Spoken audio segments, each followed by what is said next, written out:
여러분, 사람은 망각의 동물이라는 말 한 번씩은 들어보셨을 것입니다.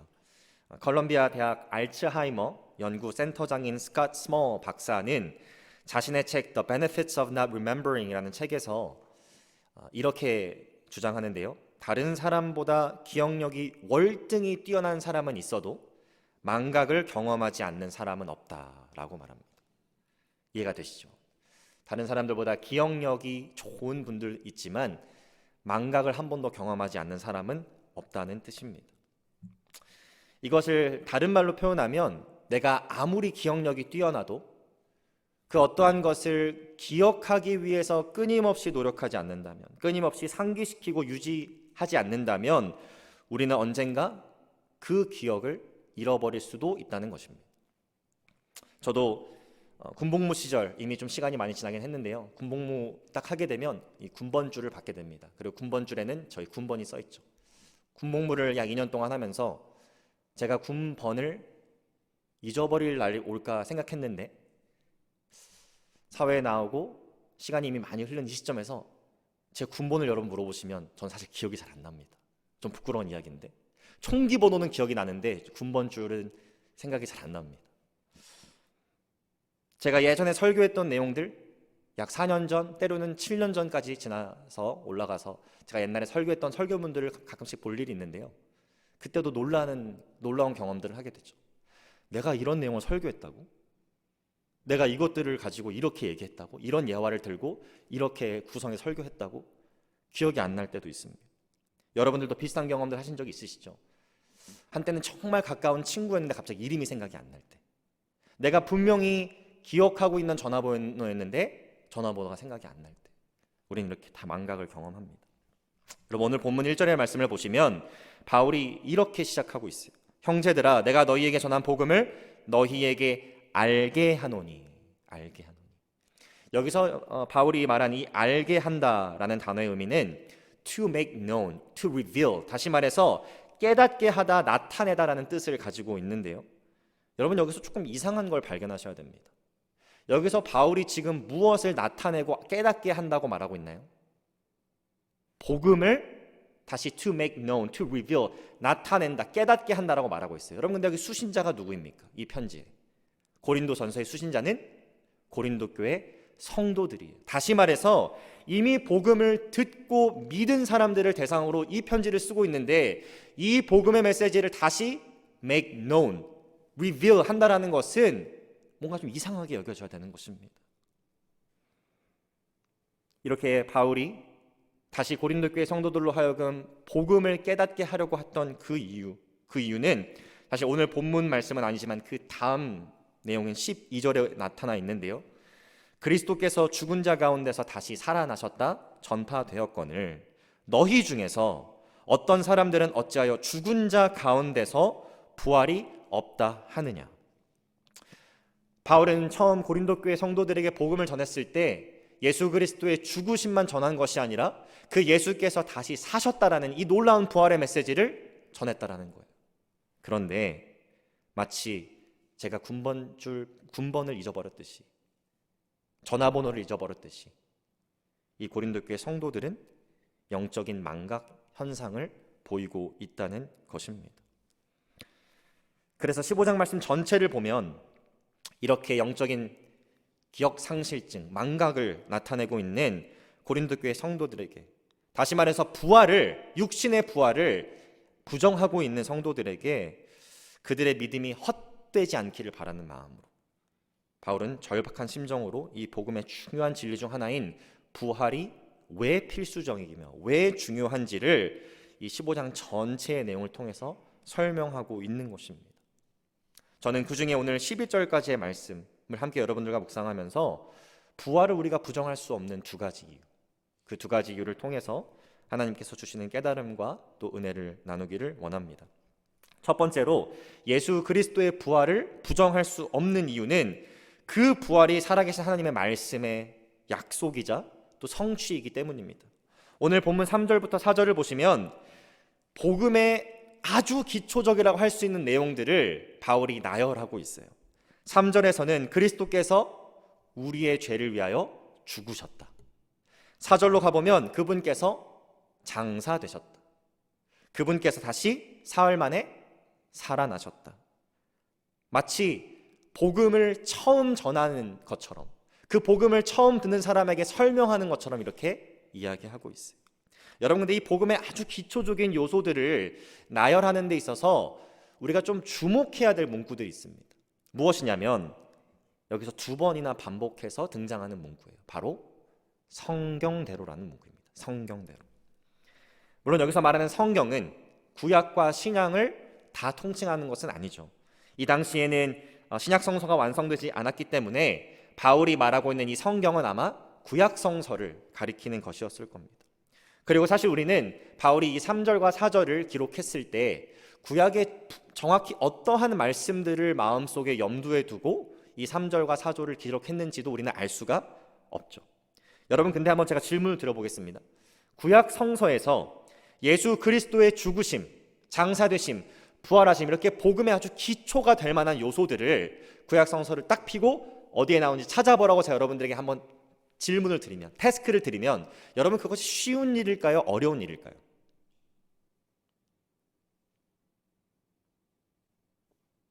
대답을 기다리고 있는 겁니다. 무지하게 쉬운 일인 겁니다. 왜 그러냐면 이 구약 성서의 말씀은 그 자체가 이 땅에 오실 메시아이신 그리스도를 바라보고 쓰여진 성경이기 때문이죠. 여러분, 예수님께서도 구약 성서에서 이렇게 말씀하신 적이 있습니다. 누가복음 18장 31절부터 33절의 말씀. 예수께서 12제자를 데리시고 이르시되 보라, 우리가 예루살렘으로 올라가노니 선지자들을 통하여 기록된 모든 것이 인자에게 응하리라. 선지자들이 예언한 것들, 그것이 메시아를 통해서 나타날 것이고 메시아가 그 말씀의 주인공이라는 것이죠. 이어지는 말씀에 보면 그 내용이 등장합니다. 32절에 인자가 이방인들에게 넘겨져 희롱을 당하고 능욕을 당하고 침뱉음을 당하겠으며, 33절 그들은 채찍질하고 그를 죽일 것이나 그는 3일 만에 살아나리라 하시되. 이것이 성경이 말하는 메시아의 모습인 것이죠. 여러분, 오늘 본문의 말씀을 보시면 바울은 고린도 교회의 아주 기초적인 복음의 요소들을 나열하면서 사실은 이 부활의 내용에 대해서 훨씬 더 깊이 있게 다루고 있습니다. 여러분, 15장의 내용을 전체 쭉 보시면 전부 다 뭐에 대한 내용이죠?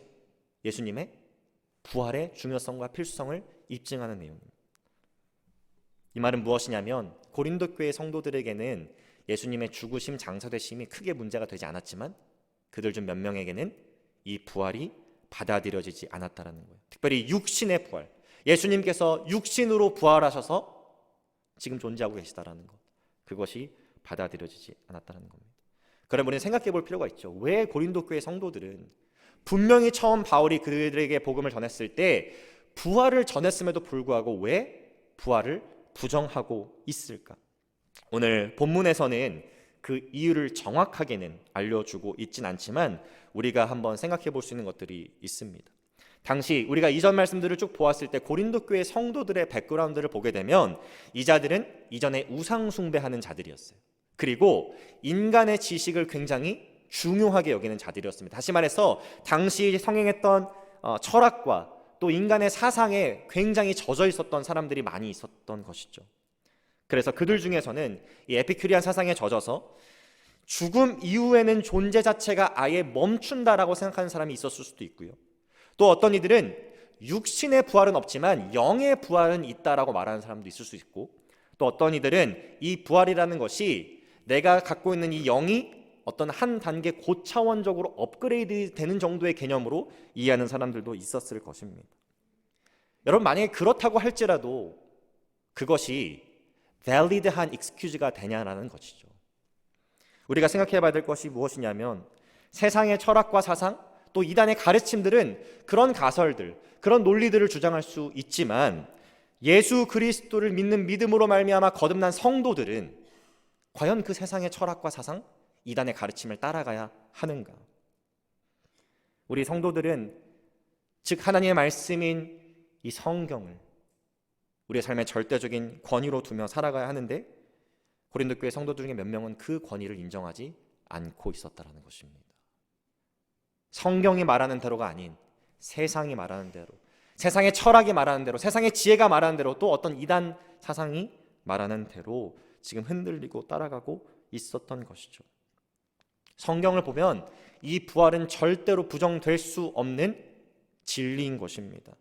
여러분, 부활을 우리가 입증할 수 있는 구약 성서의 말씀이 얼마나 많이 있나요? 시편 말씀에도 수두룩하게 등장하고 예언서에도 등장하고, 여러분 잘 알고 계시는 요나서 전체가 예수 그리스도의 부활을 예표하는 사건이잖아요. 그래서 부활을 우리가 부정한다라는 것은 여러분 어떤 초자연적인 사건 하나가 일어나지 않았다라고 말하는 수준의 이야기가 아닌 겁니다. 부활을 부정한다라는 것은 하나님의 말씀인 성경을 부정하는 것이고, 그 말씀 안에 담겨있는 하나님의 약속을 부정하는 것이고, 그 약속을 하나님께서 신실하게 이루실 것이라는 하나님의 신실하심을 부정하는 것이고, 더 나아가서 죽음과 사망의 권세를 이기신 예수 그리스도의 신성을, 하나님 되심을 부정하는 아주 중대한 죄라는 것이죠. 그래서 우리의 믿음이 헛되려면 성경이 말하는 대로 믿지 않으면 됩니다. 그런데 우리의 믿음이 정말 참되려면 우리는 성경대로 믿어야 되는 겁니다. 바울은 이 부활이 성경대로 일어났다라고 지금 2번이나 강조하면서 어떤 초자연적인 일이 일어났다라고 말하고 있는 게 아니에요. 그 정도 수준에서 머물러 있는 게 아니에요. 지금 뭐라고 얘기하는 거냐면, 이 부활이라는 것이 하나님의 약속이며, 그 약속이 하나님 말씀 안에 있으며, 하나님께서는 그 말씀을 신실하게 이루셨고, 또 죽음과 사망의 권세를 이기셨다라는 것. 이 놀라운 진리를 다시 한번 고린도 교회 성도들에게 선포하고 상기시키고 기억시키고 to make known, to reveal, 나타내고 깨닫게 하고 있는 것입니다. 여러분, 혹시 여러분들의 믿음이 성경대로가 아닌 사람의 말이나 사람의 지혜나 어떤 이단의 가르침에 의해서 흔들리고 있진 않은지 오늘 이 아침 저와 함께 한번 살펴보셨으면 좋겠어요. 성경에서는 그렇게 말하고 있는데 내가 만든 하나님이 존재하고 있진 않은지, 내가 내 멋대로 이해하고 있는 하나님이 존재하고 있진 않은지 돌아보면서 다시 한번 성경으로 돌아가기로 결단하는 이 귀한 아침 되시기를 주님의 이름으로 축복합니다. 2번째로 예수님의 부활을 부정할 수 없는 이유는 이 부활 사건이 역사적으로 실제했던 사건이기 때문입니다. 여러분, 예수님께서 부활하시고 승천하신 다음에 지금 이 오늘날까지 얼마나 많은 사람들이 이 부활을 부정하기 위해서 다양한 가설들을 세우고 논리들을 펼쳤나요? 어떤 사람들은 예수님께서 십자가에 죽으신 것이 아니라 잠시 기절해 있으셨다라고 말하기도 합니다. 그래서 예수님께서 실제로는 죽으신 것이 아니고 부활하신 것처럼 보이셨지만 그냥 살아계셨던 것이다 라고 말하고 있어요. 물론 말씀은 물과 피를 다 쏟으셨다라고 말하고 있지만, 어떤 사람들은 예수님의 제자들이 극도로 슬퍼하는 그 가정 가운데 살아계신 예수님을 환상으로 보았다라고도 이야기합니다. 여러분의 도마에게 예수님께서 나타나셔서 무엇을 하셨나요? 실제 부활하신 육신을 만져보게 하시고 보여주셨죠. 어떤 사람들은 예수님에게 쌍둥이가 있었다라고 말합니다. 그래서 나의 형제가 죽은 걸 보고 신흥 종교를 만들 절호의 찬스다, 이걸 내가 이용해야 되겠다, 그렇게 해서 사람들을 속이었다고 주장하는 사람들도 있고요. 또 어떤 사람들은 예수님의 그 죽은 시신을 제자들이 감췄다, 다시 말해서 예수님께서 부활하셔서 나타나신 것이 아니라 그걸 감추고 예수님과 닮은 사람을 세웠다라고 말하기도 합니다. 여러분, 들으시면서 되게 설득력 있다, 그럴 수 있겠네라고 생각이 혹시 드시나요? 물론 우리의 인간적인 마음에서는 그런 마음이 들 수도 있겠지만, 오늘 본문 후반부의 내용을 보시면 바울은 예수 그리스도의 부활이 절대로 부정될 수 없는 역사에 실제했던 사건이라고 말하고 있습니다. 오늘 5절 말씀 한번 보실까요? 5절 말씀에 이렇게 말합니다. 먼저 게바에게 보이셨다. 그럼 게바가 누구입니까? 예수님의 수제자라고 할 수 있는 베드로죠. 그리고 12제자, 또 6절에 보면 500여 형제, 예수님의 제자인 500여 명에게 일시에 보이셨고, 또 7절에 보니까 야고보에게, 또 모든 사도에게 그 예수님의 부활의 육신을 보이셨다라고 나오고 있어요. 여러분, 이 리스트 외에도 예수님의 부활의 육신을 본 사람들이 더 있을까요? 아니면 이게 끝일까요? 조금만 생각해 보시면 이 리스트가 complete 리스트가 아닌 것을 잘 아실 겁니다. 여러분, 예수님의 부활의 육신을 본 여인들이 있다는 거 기억하시나요? 막달라 마리아, 마리아, 살로메아 같은 여인들. 여러분, 엠마오로 가는 길에 제자들에게 예수님께서 부활의 육신을 나타내신 것 기억하십니까? 그들에게 예수님께서는 부활의 육신을 나타내셨어요. 무슨 말이냐면 지금 바울이 제시하고 있는 리스트보다 훨씬 더 많은 사람들이 그리스도의 부활하신 육신을 두 눈으로 목격했다는 것입니다. 여러분 생각해 보시죠. 만약에 이렇게 많은 사람들이 정말 실제로 예수님의 부활의 육신을 보았다면, 지금 오늘 바울이 이야기하고 있는 것처럼 그 중에 대다수가 살아있다면 고린도 교회 성도들이 맘만 먹으면 그것을 그 많은 사람들에게 확인할 수 있었을까요? 없었을까요? 물론 거리적인 물리적인 어려움이 있겠지만 정말 그들이 부활의 예수님을 확인하고자 했으면 이 당시 eyewitness, 눈으로 직접 본 사람들을 만날 수 있을 것이고 그들과 대화할 수 있었을 것입니다. 또 반대로 생각해보면 이 많은 사람들이 정말 세상의 많은 사람들이 말하는 것처럼 예수님의 부활이 가설이고 어떤 신화이고 속임수라면 이 많은 사람들 동시에 거짓말하게 하는 거예요. 동시에 한 마음이 되어서 이렇게 속임수 쓰게 하는 것, 이것이 얼마나 어려운 일이었을까? 우리 한번 생각해 볼 필요가 있다는 것이죠. 또 이어지는 8절부터 11절 말씀을 보면 바울 자신이 이 부활의 예수님께서 나타나셨다라는 것이 부정될 수 없는 증거가 된다라고 말하고 있습니다.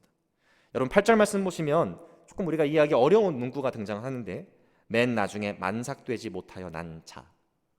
쉽게 얘기하면 우리가 생각할 때 좀 이상한 타이밍에 나게 된 아이, 원래 나야 되는 타이밍이 아닌 그 다른 타이밍에 나게 된 아이로 자기를 비유하고 있어요. 여러분 우리 생각해 볼 수 있죠. 바울이 다른 사도들과 다르게 예수님께서 12제자를 부르실 때 그는 다른 제자들과 좀 다른 모습을 보였습니다. 그 누구보다도 주님을 핍박하는 자였고요. 심지어 어느 정도로 교회를 핍박했는지 이 사도행전 9장 26절을 보면 바울이 다메섹으로 가는 길에서 예수님을 만나서 구원받았을 때에 제자들을 찾아갔는데 제자들이 바울이 정말 컨버트했다라는 것을 믿지 않았다는 말씀이다. 사울이 예루살렘에 가서 제자들을 사귀고자 하나 다 두려워하여 그가 제자됨을 믿지 아니했다라고 기록합니다. 여러분 그런데 놀라운 일들이 벌어집니다. 왜 바울이 지금 많은 사도들 500명이나 된 예수님의 제자들 또 사도 야고보 자신을 이 부활을 증거하는 증거물로 내놓고 있는 것일까? 부활을 부정할 수 없는 증거물로 제시하고 있는 것일까? 여러분 조금만 생각해보면 그 이유를 발견할 수 있습니다. 예수님의 제자들, 사도들, 바울 자신이 그 부활의 주님을 목격하고 나서 놀라운 변화들이 일어나기 시작하는데요, 첫 번째로는 그 부활의 주님을 위해서 목숨을 바치기 시작합니다. 그 당시 크리스천들은 우리처럼 이렇게 좋은 환경에서 아름다운 환경에서 예배할 수가 없었다는 거 잘 알고 계시죠? 누군가는 목숨이 날아가는 그 시간들, 예수님을 믿는 믿음으로 말미암아 엄청난 핍박과 고난을 경험해야 했던 그 시절. 그런데 놀랍게도 부활의 주님을 만난 그 사람들이 예수님을 위해서 목숨을 바쳐가면서 그 믿음을 지키고자 합니다. 바울의 경우는 어떤가요? 여러분 바울은 엘리트 중에 엘리트였어요. 당시 시대적으로 보면 가문이면 가문, 학력이면 학력, 실력이면 실력, 그 어느 것 하나 빠지는 것이 없는 아주 위대한, 세상적인 시야로 봤을 때는 위대한 사람이었습니다. 그런데 그가 부활의 주님을 만나니까 엄청난 변화를 경험하게 되죠. 그가 그렇게 귀하게 여겼던 세상의 것들을 배설물로 여기기 시작하고 주님을 전하는데, 그 부활의 주님을 선포하는데 목숨을 바치기 시작합니다. 그리고 그 어떠한 핍박과 고난에도 부활의 주님을 선포하는 그 일을 멈추지 않아요. 여러분 이것이 상식적으로 이해가 되십니까? 우리는 이미 시간이 많이 흘렀기 때문에 고린도 교회 성도들처럼 그 부활의 주님을 실제적으로 목격한 사람들과 만날 수도 없고 대화를 나눌 수도 없죠. 그런데 지금 이 고린도 교회 성도들은 이 부활의 주님을 실제로 목격한 사람들이 있었음에도 불구하고 이 중에는 부활의 주님을 부정하는 사람들이 있었다라는 것. 여러분 이 내용들을 보면서 우리가 좀 도전받아야 될 것이 있습니다. 그것은 무엇이냐면 참 신비롭게도 이 부활의 주님을 증거하는 증거물이 물론 성경이 우선이지만 그 다음에 우리의 삶이 될 수 있어야 된다는 거예요. 우리가 살아가는 삶을 통하여서 다른 사람들에게, 특히 부활의 주님을 부정하는 사람들에게 우리의 삶을 보면 왜 부활의 주님께서 참된 그리스도이신지, 살아계신 하나님이신지, 하나님의 아들이신지 볼 수 있도록 우리는 해야 된다는 것입니다. 부활의 몸을 본 수많은 제자들이 그분을 참된 주인으로 모셨고 그분을 위해서 인생을 바치고 목숨을 바쳤다라는 것, 그것이 무엇을 의미할까요? 그들이 믿는 예수 그리스도께서, 그들이 본 부활의 육신 예수님께서 하나님의 아들이시고 메시아이시며 하나님이심을 그들이 100% 믿을 수밖에 없었기 때문에 일어난 현상이라고 우리는 볼 수밖에 없는 것입니다. 여러분, 그래서 우리가 한번 질문해 볼 필요가 있어요. 여러분들은 여러분의 삶을 통해서 얼마나 부활의 주님을 증거하고 계십니까? 많은 경우에 너무나도 안타깝게도 부끄럽게도 우리의 삶이 부활의 주님을 증거하는 증거물이 되는 것이 아니라 오히려 그 부활의 주님을 증거하는 데 방해되는 방해물이 될 때가 많이 있습니다. 부활의 주님을 정말 이 초대교회 성도들이, 사도들이 만났을 때 죽음과 핍박을 두려워하지 않고 복음을 전했듯이, 그들이 세상의 것들을 배설물로 여기고 하나님께서 맡겨준 사명을 위해서 그 모든 것들을 바쳤듯이 우리도 그렇게 우리의 삶을 통하여서 부활의 주님을 증거할 수 있어야 합니다. 나와 우리의 교회를 보라고 말할 수 있어야 하는 것입니다. 오늘 말씀을 통해서 우리는 예수 그리스도의 부활이 부정될 수 없는 두 가지 중요한 이유를 살펴보았습니다. 첫 번째는 그것이 하나님의 약속의 말씀의 성취이기 때문에, 그리고 그 부활의 주님을 만난 사람들의 삶이 180도 변하여졌기 때문에. 여러분, 성경 안에 거하시면서 또 여러분들의 삶을 통하여서 이 부활의 주님을 온전히 디펜드 하시고 또 증거하실 수 있기를 주님의 이름으로 축복합니다.